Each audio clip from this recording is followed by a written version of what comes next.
Good evening, ladies and gentlemen. You've reached the No Name Cinema Society, the film review show that dares to dig just a little bit deeper. And this is our classic movie discussion, episode 66.3. And we're going to review a big one tonight, the 1960 Best Picture winner, Billy Wilder's The Apartment. Hi, everybody. My name is Jonathan BETZLER. I'm here at my home in Los Angeles. I was trying to decide which cutout was going to join me for the evening. And I went with Bogey because just the black and white thing was the only thing I can think of. Bogey had passed on by this point. But anyway, we've talked about The Apartment here and there over the years on various different episodes, in passing. But now we're actually going to dig into it a little deeper. And along with me are my co-hosts for the evening are an average Joe just trying to make up his place in the world and work his way up the ladder, No Name Cinema Society-wise. Ladies and gentlemen, Zach Domingo is here. From that description, I assumed it would be me. Hello. And he is in a tiny apartment that he loans out to his bosses for sex. So, all the time. Speaking of bosses, here is his philandering boss who challenges Zach to confront what he's willing to do to get promoted. Jim Carroll is here. No, strong no. Not if you want Vic to watch this for both of us to continue breathing. All right, here is our schedule for this, our 66 series of episodes. It started last Thursday with the review of our current feature, and this past Monday was the review of our indie spotlight, The Lobster. Tonight, of course, is the classic movie discussion, The Apartment. And this upcoming Monday will be our 50th sound-off. Zach will be back. We're going to do announcements. Zach and I are going to recast some of our films from 1970. And I'm going to count down the top 5 Shirley MacLaine performances of all time. So, guys, that's the schedule. Zach, you excited for the sound-off? Yeah, man. I'm still working on it. It's got a couple days left. So, guys, it's time to see who's drinking with me. It looks like Jim knew what was next. What do you got there, Jim? Still muted. Like he does that all the time. He kills me. It's the end of summer, so I went with a fine end of summer beer. It's the Narragansett Lager. Hi, neighbor. Classic. Zach, you always drinking with me. What do you got?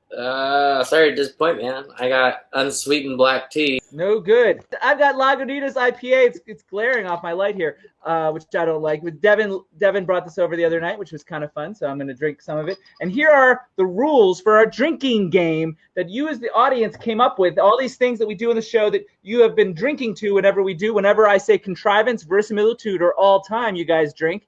Jim doesn't have one. I guess the audience doesn't like him as much. But whenever Zach says, for real talk, or 100%, you audience are supposed to drink. It's a lot of drinking. You guys will be doing a lot of drinking tonight, I think. And we will join you. Or at least Jim and I will join you. Zach's a disappointment. My protege is... like my mom. Anyway, well, cheers to Jim. Jim never drinks and Zach always does. So it's like a weird reversal. Yeah. What's next? Probably trivia, guys? I don't remember what's next. It is trivia. All right, so on the last classic that we did, which I believe was El Topo, I said that our next classic was my number one film on the top 5 I did in episode 59.4, Billy Wilder-wise, and Zach was on that show. It was the top 5 Billy Wilder films based on a review of Double Indemnity on that set of episodes. That makes The Apartment the third Billy Wilder film that we reviewed on the show, including Double Indemnity, of course, in 59.3, The Fortune Cookie in episode 11.3, and, of course, we did the top 5 Billy Wilder films of all time in episode 59.4. So that's your trivia. Guys, I'm ready to launch into it if you are. Can I start the summary? Start the summary. Here we go, ladies and gentlemen. The Apartment. C.C. Baxter is a low-level employee at a big insurance company in New York City in 1959. He tries to curry favor with some of his supervisors by allowing them to use his bachelor pad apartment for their extramarital dalliances, hoping that a promotion might impress his crush, the elevator girl, Fran Kubelik. So, guys, how was that summary? Pretty spot on, man. Yeah, that's it. I nailed the summary. Now, this year on the classics, I'm going to try and do the screening notes first. In the past, I would do the screening notes after their opening thoughts and before mine. It was sort of weirdly wedged in there. So I'm going to do the screening notes first this time, and maybe that'll set the stage for their opening thoughts. The last time I screened this was April 14th, 2016. It was here in Los Angeles with someone visiting from New York that joined the group. Most of the time I show the film, it goes like butter. People usually love it. It's usually the first film I show to new girls I'm dating to ease them into classic movie watching because it's easy to swallow in that regard. This screening, however, there was an unusual amount of animosity towards C.C. Baxter as a character. They were skeptical and distrustful of the nice guy dynamic, but then came to appreciate it when Baxter fulfilled his arc. So it made sense to them at the end, but they were literally angry at him for most of the movie. But they were thoroughly engaged with the film and never bored. So some felt it was a weird experience for them. Not a bad movie. They were invested, maybe too much so, or maybe not always in the right ways. So that's what the audience said. I'm going to start for opening thoughts. Jim, I know, has seen this. I think he's seen it many times. I believe this is Zach's first time watching The Apartment. Is that correct? Yeah, totally. I'm going to let you start with opening thoughts. One sentence. How'd you feel about it? I felt like Billy Wilder in the very opening of the movie, or in the very beginning of the movie, where he's just trying to watch classic movies as like a comforting thing. That's how I felt for most of the movie. Yeah. Jim, what do you think The Apartment? One sentence. You're getting better at opening thoughts lately. I've been trying. And, you know, I for this, I try to watch it through fresh eyes. I'm trying to respond as if this is my impression on this time. To which my opening statement is, I find The Apartment to be an unexpectedly moving and an unexpectedly modern film, and I love it. Yeah. I mean, I think my opening thoughts, I've tipped my hand as to how much I like this film. It's actually my 21st favorite film of all time.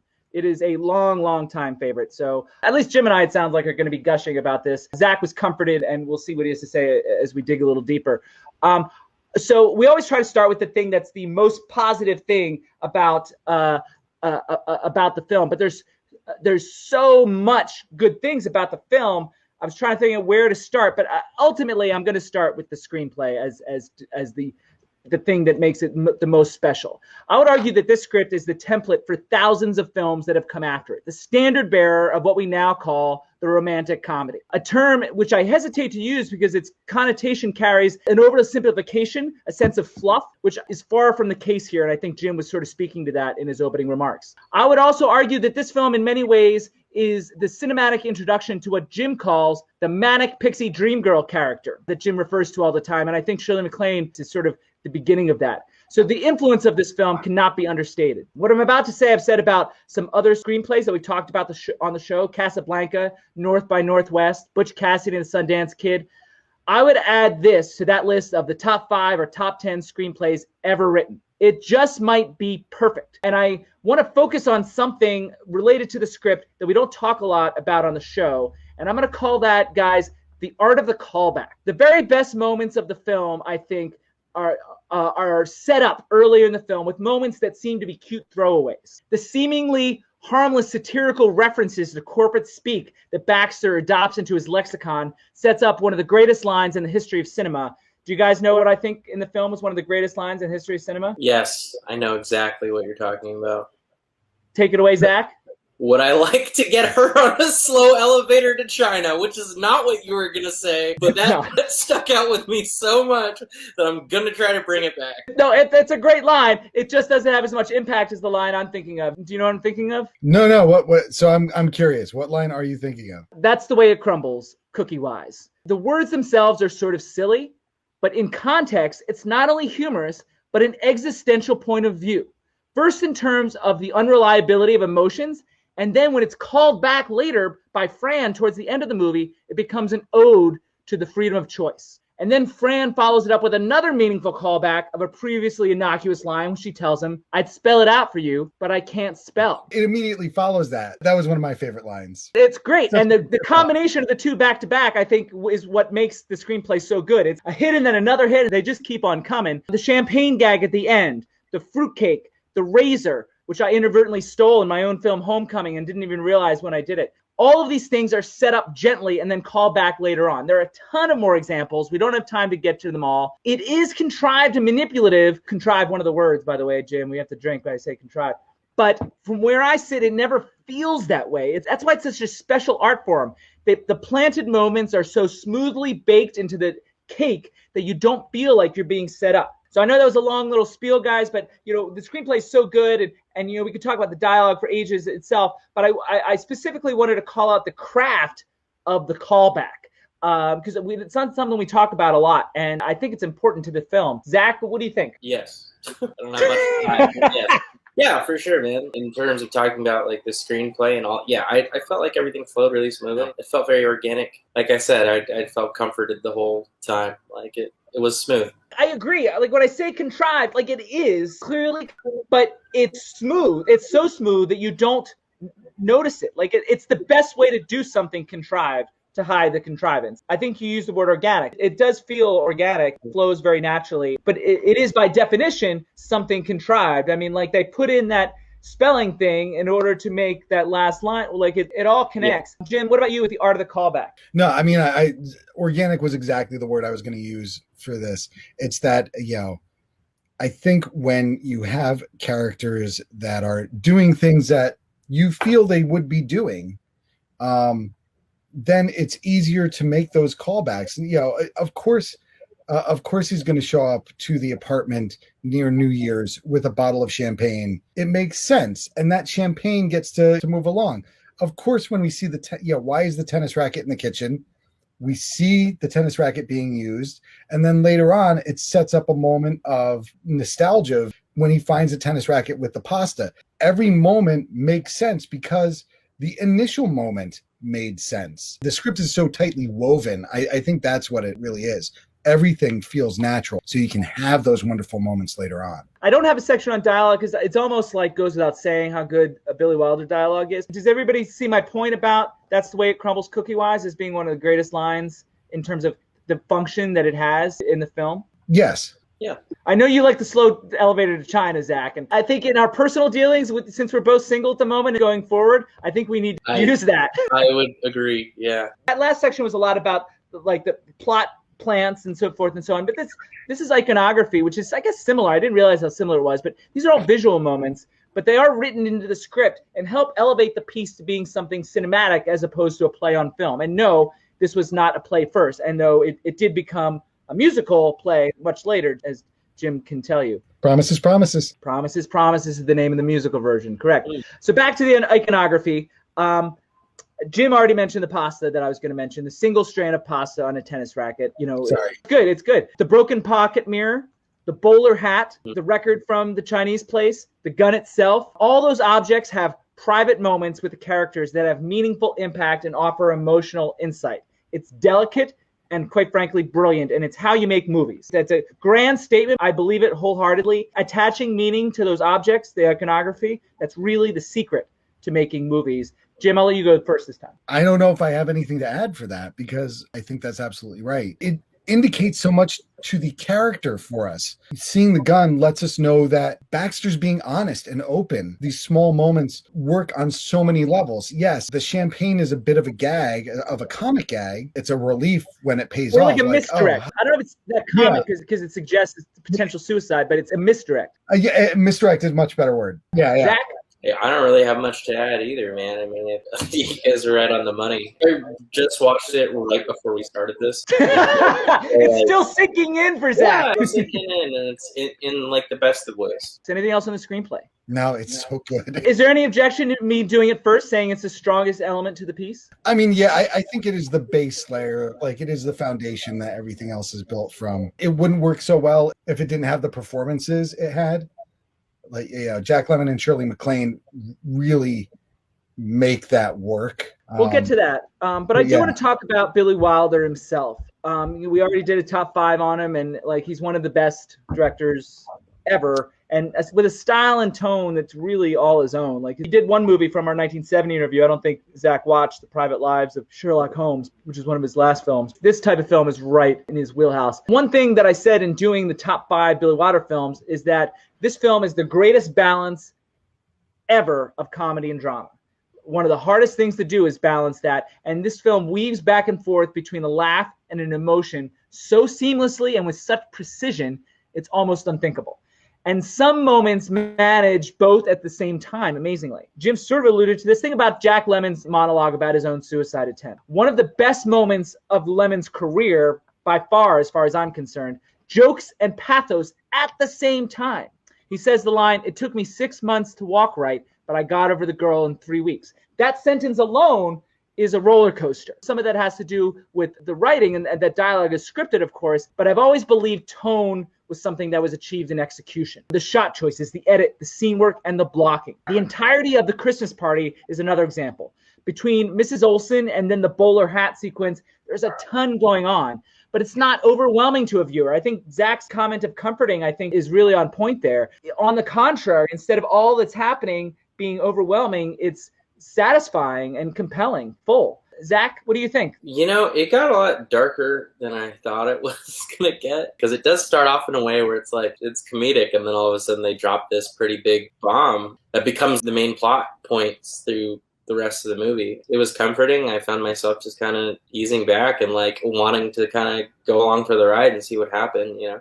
Did it feel disingenuous, that shift that you're talking about, the darkness? No, I don't think so. Like, I mean, I think it was jarring for me at first. But no, I don't think it felt disingenuous to me, at least. It felt like it was plausible within the world of the film. Yes, totally, sure. I'm not trying to put words in your mouth. I'm just trying to make sure I understand. Yeah. It didn't feel like it was completely out of nowhere, and it didn't feel like it was a completely different movie at that point. It just felt, it was just very surprising, and I think that for the most part they went along with that pretty well afterwards. Yeah, and that was going to be my follow-up question, is from that point on, did it feel like they were able to balance the comedy and the drama? I think so, yeah. Jim, tone. It's masterful. You could take that screenplay and hand it to two different directors and either get a drama or a comedy. It is like a knife edge balance between them. Just the way everything is woven together so tightly in the screenplay, the way that the tone weaves together, and Lemon's monologue is a great example of it. It all feels natural, and we're going to come back to, I think, the word organic a lot. What's interesting about that, that's not a word often attributed to Billy Wilder. That's what's sort of unique about The Apartment in his milieu, because,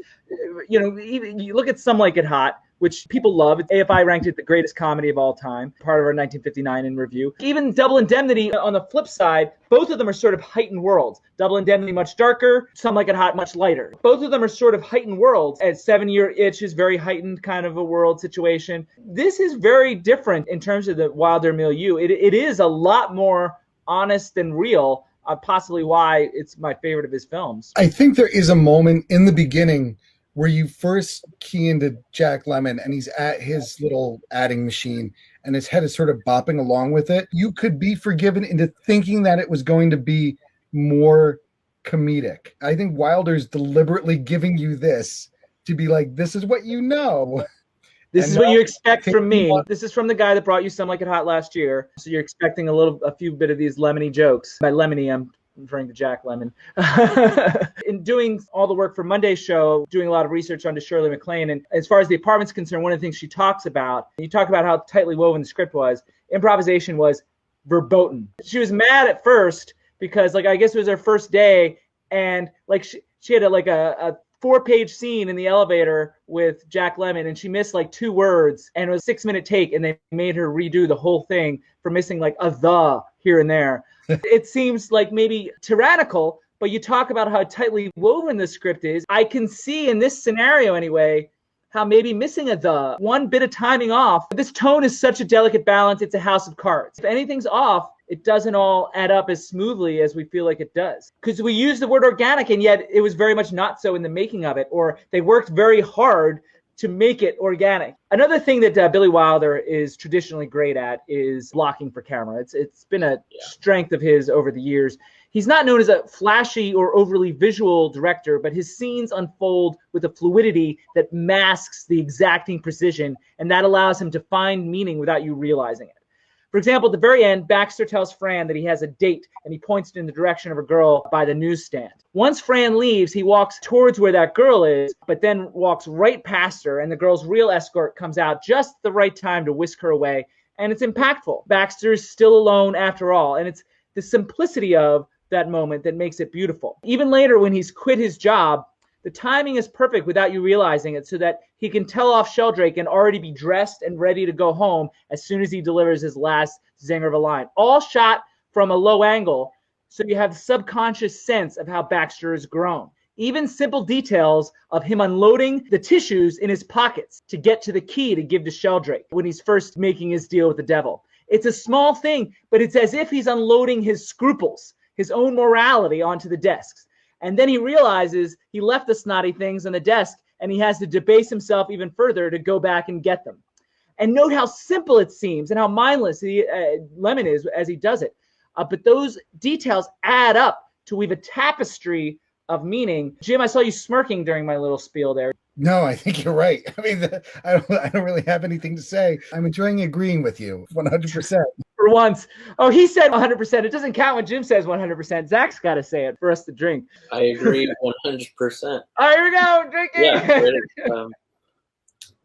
Anything strike you about the blocking for camera of the apartment? That is actually an element that really stuck out to me. That and some of the shots, like I remember early on there's a shot, he's in his apartment. It's over his right shoulder as he's talking to the doctor down the hall. And so the focus is on the doctor. The camera shifts, he goes into his apartment farther in. I don't really know how else to describe that, but just kind of it is a good example of blocking for camera. He shows you depth, but you get to see the apartment, but from the outside initially. Totally. Easing your way in. Jim, anything else on blocking for camera? No, I mean, it's another example of just a very fluid, completely orchestrated, but comes off seamless in the film. You were hesitating to use the word organic again. I almost did. I mean, you predicted it was going to come up a few times. Jim, we're now going to get to the element I think you really want to talk about. Is it performance? It is performances. And my entree to this section is actually Cameron Crowe, because I've got this book over here, guys. Yeah, it all falls down. So I've got this book over here written by Cameron Crowe where he actually interviews Billy Wilder the same way that Hitchcock interviewed Truffaut back in the day. When Cameron Crowe asked about the apartment, which everyone sort of acknowledges, a lot of people acknowledge it's Billy Wilder's best film, Crowe asked him about the success of the film, and Wilder just shrugged and said, "Good actors. It worked." That's all he had to say about it. Billy Wilder himself sort of attributes the success of the film to the performances themselves. Jack Lemmon, I've had mixed feelings with about historically. He's a very talented guy and an important actor, but his Lemmonisms are well documented and taint the evaluation of some of his performances in retrospect. I did say he should have won the Oscar for Best Actor for Some Like It Hot based on the nominees when we did our 1959 in review, but he does occasionally have a tendency to overact. Jim already mentioned the sort of head bobbing when he's doing his adding machine. That's a small example in the apartment, but and one of the few ones. He finds something very human and relatable in his creation of C.C. Baxter.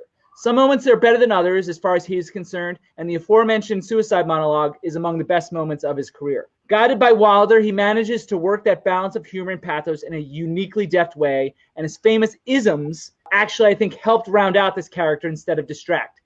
It's as if C.C. Baxter found his way into many other Jack Lemmon performances instead of Lemmon's other performances finding their way into C.C. Baxter, if that makes sense. With that said, however, the audience in 2016 singled Jack Lemmon out as being over the top. They did not enjoy him.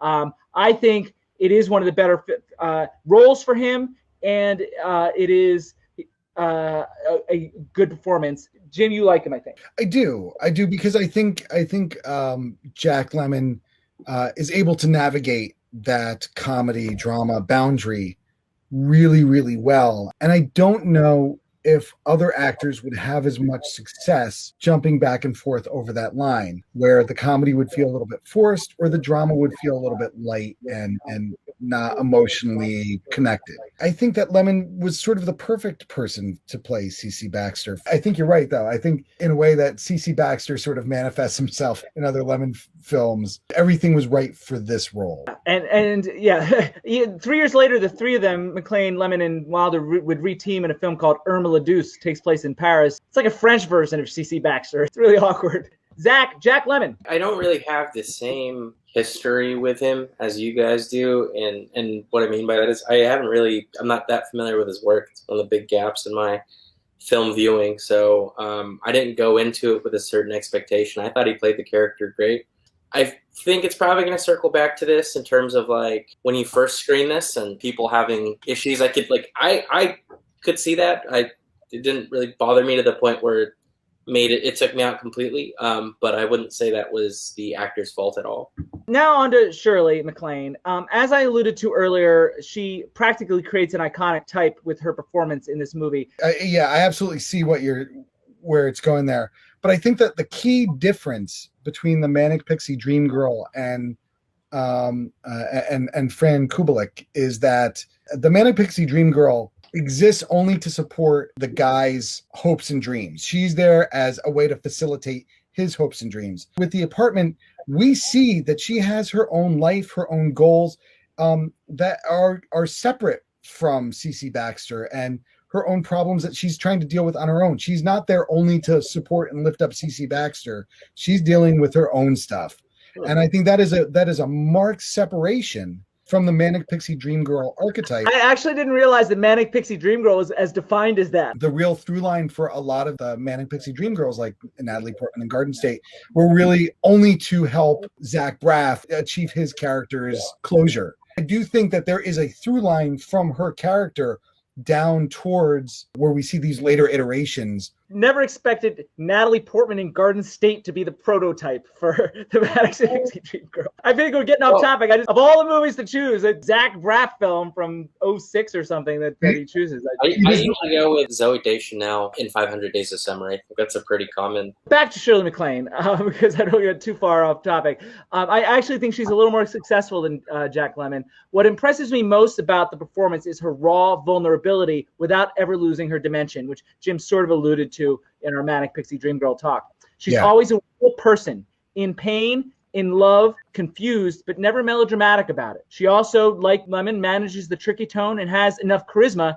to allow us to fall for her along with Baxter. I don't want to personally dwell too deeply on MacLaine because we have a top 5 Shirley MacLaine performances coming on Monday, and Zach's going to be on that show, but perhaps Jim will have some additional thoughts. It actually called back to a movie that we talked about earlier this year, which was Christine. For the audience, talk about the indie from 2016. It was our Indie Spotlight episode 65.2. You have this snapshot of MacLane's character in the beginning, this sort of happy-go-lucky in the elevator, sassy. You don't know what's going on in people's lives. There is pain there, and obviously a lot of pain for what happens to her in the movie and the decisions that she makes. If you had just seen her in the elevator day to day, you would never have any idea that was going on.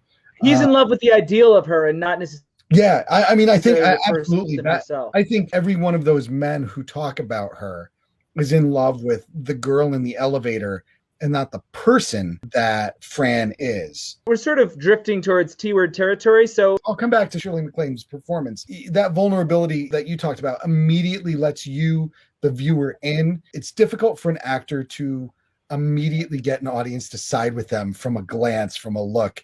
And I think that is exactly what happens. You fall in love with her as the elevator girl. You feel for her when you learn more of her as a person. And that is all the choices that she's making. So yeah, I absolutely agree. She was better than Lemmon. She, I think, is the emotional heart of the movie. For sure. I think the moment, and I think this is intentional again by Wilder, and like he's very controlling. The moment you fall in love with her, wipe your nose in one of her early scenes. Zach? You guys are making this episode really easy for me. I don't really have to say much. I think you guys put it so well that honestly I'm like, I don't really have much to add. But I don't know. I think they do a really good job of humanizing that character in a way that, like, I don't know. I mean, she's kind of in a category of like, oh, here's another woman that these more wealthier dudes in power are just cheating on, right? She does a really great job of bringing that into like, no, she's a person. She's not just another, you know what I mean? I don't know how to absolutely. I mean, like, it's sort of, against the what was typical objectification of women for the era. Yeah, totally. It sort of peels away the veneer of that. So guys, I wanted to ask you, this movie got 3 acting nominations. Obviously, Jack got nominated for Best Actor, Shirley for Best Actress. Do you guys want to guess who the 3rd acting nominee was from this film? The Doctor? Yeah, I hope it was The Doctor. Yeah. Really? It is The Doctor, but I don't think he should have been nominated. For me, I think Fred McMurray should have been nominated. And we talked about Fred McMurray a little bit when we reviewed Double Indemnity, episode 59.3. And as good as he was in Double Indemnity, that character's darkness and cynicism was not as much grounded in realism as this character is. He's unlikable as a character, obviously, but deliciously oblivious as Sheldrake. He perfectly captures how power can suck a person's soul without them even realizing it. His firm belief that he has all the cards, so to speak, allows him to roll over others without blinking. And even when things don't go away, he still can't seem to see the forest for the trees, so caught up in his own narcissism. This very well might be the performance of his career, and it's a shame that he wasn't nominated in supporting category because I think he's better than The Doctor for me personally, and I guess we'll opine about that shortly. But before we do, I have a little story. At this point in his career, McMurray had sort of revitalized his image as America's dad in films like The Shaggy Dog from 1959 and on TV in My Three Sons. As such, he would have free reign at Disneyland that he could take his kids on the weekends because he was like a Disney guy at that point. As the story goes, and this came from his daughter, When they were at Disneyland one weekend, a woman approached him having just seen the apartment, and then she slugged him with her purse and called him an awful person. It may seem like a silly incident, but apparently it affected him pretty deeply, and he swore not to do anything as risque as the apartment after that, family fare only. And so the rest of his career, films like The Absent-Minded Professor, continuing on My Three Sons, and films like Follow Me Boys, the Boy Scout movie from 1966. You know, it's a funny story on some level, but also it's kind of sad because I feel like we could have gotten some amazing Fred MacMurray performances. It's interesting that you guys didn't want to nominate Fred MacMurray. You wanted to nominate the Doctor, who I found to be kind of one note and kind of kitschy to some degree. Important character in the narrative, but I didn't love the acting as much. Zach, anything on Fred MacMurray? No, he was great, man. You hate him. But okay, honestly, my note for the only thing I really want to comment on is that story, because like that kind of puts me. I just think it's funny that happened at that time. You know, you hear about like the dude playing Joffrey from Game of Thrones being punched in the face at a bar, or like I find that really I don't want to say comforting, but amusing. You know, people were just as dumb back then. Yes. The stupidity remains firmly entrenched in the American culture. Jim. I mean, look, I think the moment, I think the Doctor started out kind of kitschy and whatnot for me. I think it changed during the overdose scene when he shifts from one note comic relief neighbor to an actual doctor. You see a little bit a different side of him, and I really like that. Nothing against Fred MacMurray. It was definitely a different side of him when I finally did see the apartment. I was like, but that doesn't feel right. That guy invented flour. He is a liar over and over in every facet of his life. Every time we want to see some sort of redemption, some sort of like lesson learned for him, he just spins it into another lie. I think you said narcissist. That is exactly the type of person he is. Everything is somebody else's fault. But you can see my point about the acting skill that's involved in this performance, at least. Absolutely. It's nothing to take away from Fred MacMurray. The tone shift in the Doctor when he stepped out of sort of this archetype. Similarly, I'm not backtracking. I don't want to suggest that the Doctor is bad, but for me, no.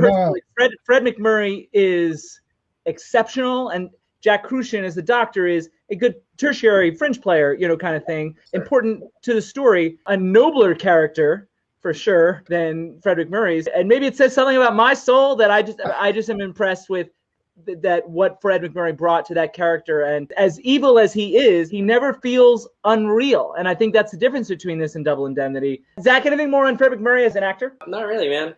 That was great. And let's call it out, Jim. What's coming up? I'm gonna have to be themes. We call it the T word, ladies and gentlemen. It's time for us to dig into themes this is what separates us from the other film review talk shows, as we dig into the greater meanings of these films, what they mean to us and potentially our current society. It sounds like we've got a lot to dig into here and what the apartment means to us. But I'm going to start, and it sounds like it's potentially tertiary or connected to what Jim wants to say. I'm going to call this theme sexual politics. I didn't say monogamy here because I think there's more to it in this case. Though given all the infidelity, the picture the film paints does suggest that monogamy is not potentially the most natural of states. Definitely, Jim, you do not want to show Vic this episode. But it's also about the need for the unattainable. The more we are held at arm's length by someone, the more we want them. That still very realistic dynamic plays out on several levels in the film, and perhaps even a thought as to the importance in romantic relationships. And maybe it doesn't need to be as connected to our self-worth as we sometimes make it. Again, I refer to being over the girl in 3 weeks, that line in his monologue. Even the shut up and deal line at the end speaks to this, I believe. Even though there is a suicide attempt in the film, I don't think mental health plays as much of a role here. I think it's more about how we let romantic entanglements affect us, the weight that we give them in our lives. And if we tie it back to monogamy, which I start out with, and if indeed it is as unnatural as this, and sometimes other movies wonder that, why would we invest so much of our heart and self-esteem in a single person? Sexual politics, guys, in the apartment. Jim? I think that is part and parcel of a larger theme that comes in, which is basically power imbalance. I don't know if he's bagging on monogamy so much as saying, when you have no consequences, these executives who live this way did so because there was nothing to hold them back. They had the power to impose themselves upon C.C. Baxter. When you have that sort of weight over people, you tend to become corrupt. I would almost argue that we're showing that corruption of power. It exists on a sexual level with Sheldrake, the way of going through all of the office girls, all of the executives and their infidelity, and the way that they use that power against Baxter with the threatening of poor reviews if he doesn't let them use his apartment. That was a big one for me, and that's a little moth right there. That is a little moth. It's kind of cool. So basically, I took your big theme and I sliced it up into two, it sounds like. The sexual politics, and also struck me as incredibly modern for 1960. I couldn't believe that we were seeing infidelity spoken widely when we saw, even when he got into bed with her, and I was like, I don't think TV shows did that for years. Zach, sexual politics first, and then maybe I'll dig into the corruption a little bit more.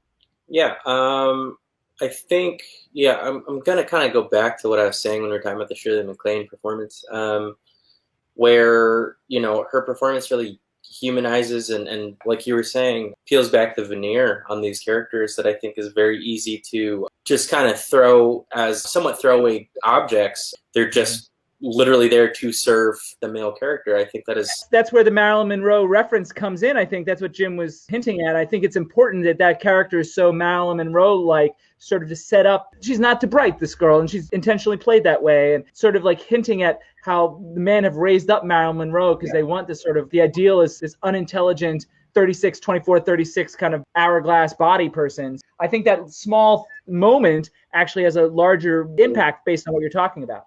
Yeah, for sure. What I was going to say earlier with Shirley MacLaine's performance is that she does a good job of breaking that, but also in a way that still humanizes all the other girls as well, including the secretary who ends up ratting Mrs. Olsen definitely has a bit of an arc. Yeah. For a small part, she definitely lands that. Yeah, for sure. And I think it's easy to write her off at the very beginning. Yeah, I don't know. I think Shirley MacLaine just humanized all of them. Jim, anything to add to that before I get into the potentially? No, I think we covered it.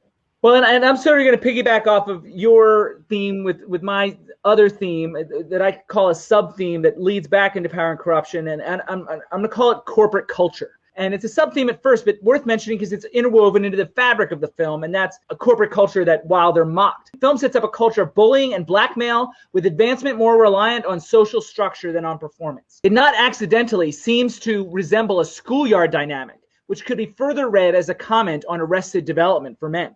It also suggests an empty world of monotony, devoid of actual impact on the outside world. I think it's telling that Wilder chose the business to be insurance, an industry that I worked in for many years that relies heavily on conditionals. You pay them money to pay you if something should happen. I knew then, as I know even more now, it's a bit of a racket, exemplified as how really no one at the office, the fifth largest of its kind, seems to care about its actual clients in the film. The endless rows of monochromatic desks which swallows up Baxter night after night, along with the faceless and namelessness of many of his fellow co-workers, suggests the worker drone that you might find in one of the communist bloc countries of the time. That, plus the corruption on the top, compares American corporations to totalitarian regimes operating under the guise of capitalism in a democratic country. There's a Venn diagram between what you said, Jim, and the two themes I had, I think. Yep. At the risk of providing an apology for C.C. Baxter, if the lie that he's told himself is, I'm doing this so that I can advance my career, and absolving his moral qualms while these men are doing something morally not great, but I'm going to get something out of it. We're still dealing with these problems today. All of the people who worked for Scott Rudin basically said, I was abused. Everybody in the industry knew of this abuse. It was allowed to go on because people were making money and gaining success from that. I think that is sort of the same thing that's happening with C.C. Baxter, this boys club of bullying. They're picking on him because they know he can't fight back. And if it wasn't Baxter, they would find somebody else who let out his apartment. Yeah. It's funny that you mentioned the Scott Rudin thing, because I knew him back in my Merchant Ivory days. There was concentric circles, and Merchant Ivory, not Ivory, Jim was a sweetheart, but Ismail Merchant, I don't remember, Jim, how involved you were when I was working there, because we knew each other then, didn't we, Jim? Yeah. Ismail was a bit of a tyrant, I knew what Scott Rudin was doing. And I knew what Kevin Spacey was doing back then. You worked in theater too at the time. And it's interesting in hindsight, and Zach will probably hate us, but never occurred to me to say something, or it was just one of those things that people talked about and accepted. And I think we all knew it was crappy, but I don't think we ever thought that, this person would be banished from the industry as a result. It's Zach, anything on corporate culture and potential mockery of it? I think to your point, it's funny, you don't really see him doing any work except for, like, I don't know, they show it in a way where it's almost like his real job is to placate and deal with these guys who are manipulating him this entire time. They even have that interaction where they call him up to the office, and that one, his desk mate asks him, like, are you going to get fired or promoted? And he's like, I've been here for like 30 years. I don't understand. Jim, I'm going to move on. Are you good? I'm good. All right, covered a lot of themes there in the T word. It's now time for the classic movie showdown. And this is where we pit movies head to head in NCAA style brackets. We have people that come to my screenings and vote about which films should move on. And it's kind of a fun thing that I've been doing for a long time now. So before we go further, we want to explain these brackets to you. And so my buddy Jim here will read you the rules. Jeopardy champ. Well, the rules for the classic movie showdown. Number 1, seating criteria varies from bracket to bracket. Number 2, films at JB hosted screenings need to be 15 years or older, which goes back to 2006 now. Number 3, voters are eligible if they see both films within a 12-month period. 4, voters must see both films in JB's presence. And 5, JB is ineligible to vote, but breaks ties. Well done, Jim. Thank you very much.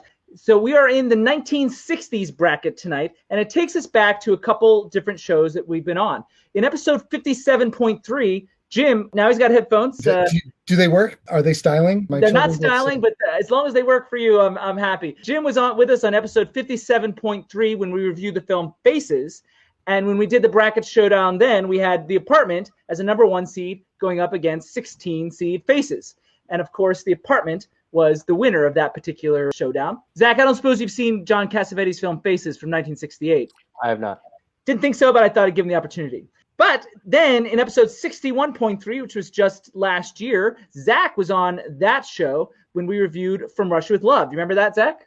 I do. So in that particular episode, From Russia with Love was a number 8 seed going up against La Dolce Vita. Do you remember the winner of that, Zach? I don't, but I know who I would have wanted to win that. So I'm wondering if I was right. You probably would have told me then, but La Dolce Vita did win. And so you can see where I'm going with this, ladies and gentlemen. We've got a round 2 matchup now. And the further the rounds go, the harder it's going to get. Ladies and gentlemen, the round 2 of the 60s bracket, number 1 seed, The Apartment, versus number 9 seed, La Dolce effing Vita. Big time showdown, guys. This is going to be a really big one. Jim has his hand raised. Do you have something other than your opinion? Yeah, aren't you going to ask me if I saw From Russia with Love? And you asked Zach if you saw Faces. Oh, you're right. I didn't. I think I assumed you did, but fair enough. Jim, have you seen From Russia with Love? Yes. Jim, would you have voted for From Russia with Love over La Dolce Vita? Hell no. That was a colossal waste of our time. Hey, man, you needed to be included, okay? Yeah. Thank you, Jim. Thank you. So, Jim, I will let you vote first. Again, the vote has already happened, but these guys are just opining on what they think should win. The Apartment versus La Dolce Vita. Can we not discuss the films by themselves, too? Is there opportunity to discuss them both side by side? Yeah, talk about the films. It's fine. I mean, hopefully they're leading up to the reason for your vote. And I think these are 2 great films. And I think my vote is a personal vote because there are some similarities between La Dolce Vita and The Apartment, weirdly enough. Sexual politics, certainly. Sexual politics, certainly. I think the characters in La Dolce Vita are pleasure seekers who are going to chase the next thing. There's never any learning. At The Apartment, you have a human story involving human people who grow and have some change. They are setting out to tell 2 very different stories. But I think personally for me, the story of The Apartment is something that I would go to again and again because I want that story. La Dolce Vita is a story that I can admire and tease apart and look at intellectually, but not something that grabs my heart in the same way. So for my vote, I have to go with The Apartment. La Dolce Vita was released in Italy in 1960, same year The Apartment was released here. But then the Apartment La Dolce Vita didn't get to America until April 1961. But they were they were playing around the same time, within 12 months of each other, at least in major metropolitan areas. And yeah, I mean, there's definitely cultural connections. Like they're both examining culture in a different way. The one thing I would say about La Dolce Vita is it's, you kept saying the story of La Dolce Vita, but it's so fragmented, La Dolce Vita. Yes, you have these 7 or 8 episodes. Yeah. And you're sort of trying to find the through line of this man's life. I think it can all be summed up. The connection between the two films. Sum it up. Is the attempted suicide. Steiner, the character in La Dolce Vita, if I remember. Talking about Emma in the beginning. The girlfriend. Yeah. He comes home, he takes her to the hospital, and his first thing is like, keep her name out of the papers. I don't want the police to talk to me. And then CC Baxter, it's not about him. He's trying to take care of her. Which is the Marcello Mastroianni character is not doing in La Dolce. No, never. He is the same throughout. So Zach, he said the apartment. Do you have any comments on his comparing the two films before you vote? Nope. I have a vote. It's also personal. Good. It's La Dolce Vita for me. I love both movies now that I've seen The Apartment for the first time. If I'm going to sit down and try to watch something for my soul, I want to watch something that makes me think more about humanity or dive into like a deeper something. I think for me, that's La Dolce Vita. Amazing film. I've got the poster over here. Those of you that have been in my apartment, not those of you audience members, those of you on, Jim lives in New York, so no, but Zach's been over, so he knows that he can confirm that I have a Dolce Vita poster over here. Can confirm. I also have it on DVD over here. Criterion There Collection. You go. See? Full circle. I might argue that I think The Apartment in its smooth, easy to go down way does have some things to say about culture. In terms of rewatchability, though, it's interesting that you want to go with a 3-hour movie as opposed to... No, you're super right. Again, it's like, okay, if my answer was based on like, hey, you had a long day at work and you can choose between watching one of these movies, that's going to be The Apartment. I'm not going to be like, 12-hour day. Let's watch some Dolce Vita. I need another 3 more for a subtitled film about existentialism. I have a soft spot for those kinds of movies. You can easily make the argument that La Dolce Vita is significantly more cinematic. It deals much more in symbolism. There's a lot more to unpack with La Dolce Vita. Do I feel any pressure towards La Dolce Vita as the sort of elevated cinema versus The Apartment, which is a great movie? Which one affected me more personally? What's interesting about this matchup, and like it's a second round matchup, and I mean I think you guys can agree it's a damn good matchup. Like this is the kind of matchup that we do the brackets for. So I would say, it's interesting to me because I feel like the artfulness of The Apartment is understated. Like, I think that the Apartment is maybe a little more artful than it gets credit for. And similarly, I think La Dolce Vita is a little more entertaining than it gets credit for. We're making it sound esoteric and artsy. It's really fun ride too. I guess I'll just say, I think I made it clear that The Apartment is my 21st favorite film of all time. I love La Dolce Vita, but it didn't make my top 100. However, 8.5 is my number 11 favorite film of all time. If it were up to the two, 8.5 would beat The Apartment, but The Apartment for me beats La Dolce Vita. I love La Dolce Vita, so I hesitate to say anything negative. But when comparing the two, the tightness of The Apartment script and fragmentation of La Dolce Vita is interesting, but it's like, to your point, 7 little short films, which is good. It's fascinating to watch. It doesn't have the emotional impact The Apartment does. And so that's why Apartment is so high in my top 100. But 8.5 does have that emotional impact for me. So I would vote for The Apartment. So we're sort of split. Zach's in the La Dolce Vita camp. Jim and I are the apartmenting. I'm going to turn that into a verb. So now we're going to reveal what the winner said in April of 2016. Now over 5 years ago that I screened The Apartment here. All right. The winner is, ladies and gentlemen, La Dolce Vita, the 9 seed, moves on to the second round in this very, very tight matchup. Yeah, I can see them on my bottom here. You guys were on me. Both of these guys went like this when I said it. So they're surprised, and I'll get the reactions momentarily. I just want to say what the audience said. The audience acknowledged that they didn't fully understand La Dolce Vita, and I also want to point out it was their first time seeing both films. So there's coming in this completely fresh to both. They didn't understand the whole film La Dolce Vita, but it challenged them in ways that they weren't used to. And ultimately, it had a lot to do with La Dolce Vita was fresh and different to them, where The Apartment was more familiar, because so many American films have been inspired by The Apartment, as perfectly crafted and executed as The Apartment was, it wasn't as high-minded or cinematic, and that was where the audience landed, choosing La Dolce Vita, eliminating the number one seed, one of the number one seeds in the 60s bracket. So a 9 seed moves on to what we call a Sweet 16, for those of you that know your college basketball parlance. All right, Jim, you had an extreme reaction. What do you think? It's not completely surprising to me because You look surprised. You went like this. It was, yes. In the immediate reaction, I was a little bit surprised. I think, being able to have a moment, they are really good films. And is this the same group that had the strong negative opinion to The Apartment? I want to walk that back a little bit. I don't know how strong negative it was. Like, it came back full circle, but they were uncomfortable with Baxter for the first. It's the same group that were uncomfortable with Baxter for the first half. I mean, looking in someone's file and learning all that stuff, I'm sure that's part of what it was. That is pretty creepy. Throw that out. Cool. He's so cute when he does it, though. He's like, oh. Yeah, I get what you mean, but yeah, dude, pretty sus, as the kids say.